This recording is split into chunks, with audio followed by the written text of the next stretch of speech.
Hey everyone, today we are doing a review of The Nightingale by Kristin Hannah. And oh my gosh, I've been wanting to read a Kristin Hannah book for a very long time, and I finally finished this one. It's kind of big. You can see I've annotated it a little bit. And honestly, I've been kind of in a book slump, but I'm so glad to have finished it, and I will definitely be reading more Kristin Hannah in the future. That book was so good. I've seen a lot of people crying to this book, and I didn't cry, but also part of that is because it took me a long time to read, and since I was in a book slump. But let's talk about the book. First, we'll just start off with the premise that is non-spoiler, and we'll go into some spoilers, and then what I rated the book out of 5. So first of all, this book takes place in World War II era, like France. And it takes place between two sisters, Isabel and Vianne. I keep wanting to call her Vivian, but I think it's Vianne because there's no extra V in there. But essentially, Isabel's the younger sister. She's a little more rambunctious. She's a little more political. She wants to be a part of something. She wants to be an agent for change, a little more rebellious. And then we have Vianne, who is a mother. She has one child at the time, Sophie, and her husband gets sent off to war. And both of these sisters are doing things in the war that are sometimes overlooked. And this story is about their stories and what they did to help during the war. And it was just such a good book. Like, I'm an older sister, so I really connected to these characters. I really wish I read this when I wasn't in a reading slump, though, because I think I would have connected more to them if I had read it when I was actually, like, really into reading, versus lately I've been so busy, and so it's been really hard to find time to read. So I'm feeling a little slumpy, but regardless, this was such a good book. Now spoiler section. You can skip to here if you don't want to hear spoilers. This book, it goes through all of the times during the war when the Jewish were being sent to concentration camps and the Holocaust, and all of the struggles and just like the tragedy and terribleness of that time period. And one part that like really struck out to me as like, I don't know, it was so heartbreaking when Rachel and her daughter were trying to cross the border of France to get to the free zone. That whole scene, like, that was the closest I think I got to crying, because that was such a sad scene.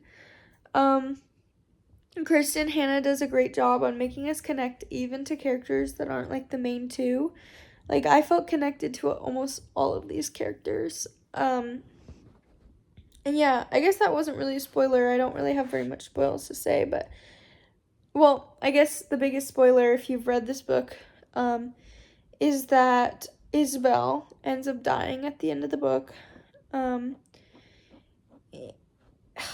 part's sad too, but I don't know. I kind of expected it, because I knew there's an old lady at the beginning of the book, and you know it's one of the sisters, but you don't know which one. So I knew one of them was going to die.